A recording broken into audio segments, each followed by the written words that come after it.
if he kind of goes on a little bit of a walkabout. Yeah, you can't afford that against the best players in the world. He rectified the situation well, but when we spoke to Uncle Tony, Pam did a great interview with him at the end of the second set, and he said that was the one thing that worried him more than anything else. The fact that the serve went walkabout, first serve percentage was lower, and therefore opponents can attack the second serve more quickly. So that's something he needs to address. Hello, Rafa. Hey, Rafa. Nice to see you. Congratulations.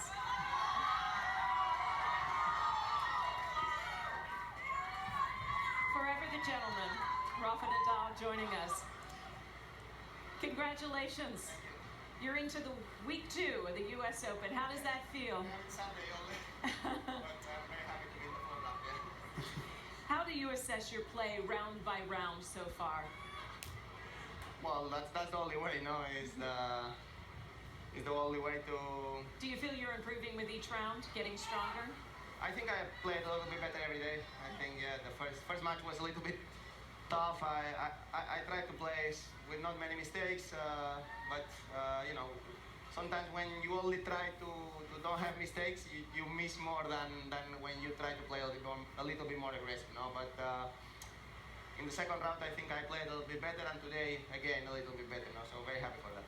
If I had to identify one shot that I think is more important than any other when you're playing your very best tennis, I think it would be the forehand down the line. Would I be correct in assuming that? How important is that shot for you?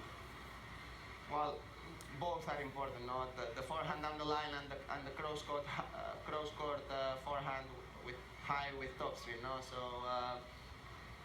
it is. You are right. When I hit in the forehand down the line well, then the forehand, the cross forehand with spin have much better impact. So just I think every match I hit it a little bit more forehand on the line. That's a very good news, and I really need to keep doing that. Sorry, go ahead, Lou. I was going to say, in order to win this title, you likely would have to face Djokovic in the semifinal and in the final. Do you feel that you're ready to beat those players now? I am focused again, to play against Puig. That's the real thing.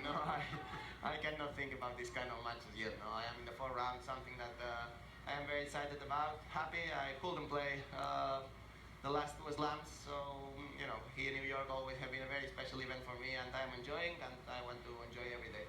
Let me ask you a quick question about the wrist and the injury that you had there, and the forehand, which has always been your dominant shot. Have you had to change any of the technique on your forehand because of the injury that you suffered? And how is the wrist now? Is it back to 100%? The wrist is much better, so that's the only thing, not the most important thing for sure. And when I was playing with too much pain, it was difficult to hit the forehand. So always to try to change a little bit the movement to avoid the pain. But the real thing is. The wrist is much better, so I am trying to hit my normal forehand now. Rafa, we've seen great New York crowds and how the fans can embrace a player who also embraces playing at night. Jimmy Connors, of course, most infamously here at the U.S. Open. Do you enjoy night matches more than you have when you were younger?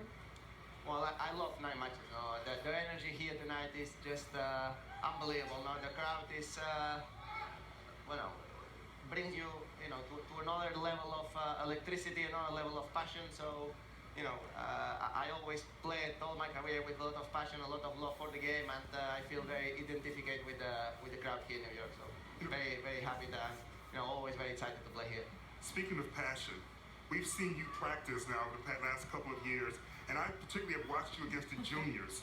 Now, I've seen the other top players play the juniors, and they take a little bit easy on them. You don't do that. You go after the younger players hard.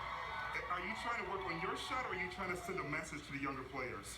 No, I never sent a message to the younger player. No, I'm always very happy to play with the younger players to help them if I can. And I was in that side a few years ago. So just but.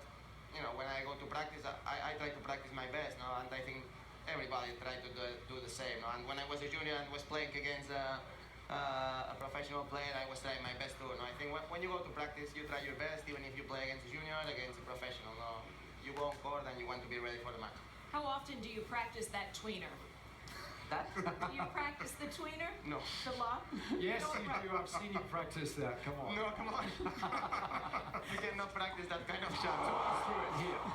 Yeah, it was a little bit lucky because No, you weren't. Come on. you only hit a few times during the year, but this time was a great shot, and finally I won the point, so I happy for But that. you knew he was coming into the net, right? So you deliberately hit a lob, didn't you? Yeah, I was trying to hit him. Yes. You know, I saw him.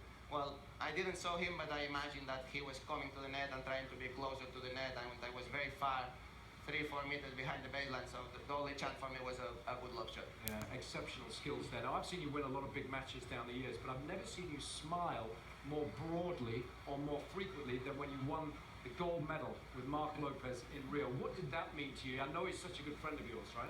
Well, it was an amazing feeling. No, a gold medal always is a gold medal, no, and you only have a chance to play.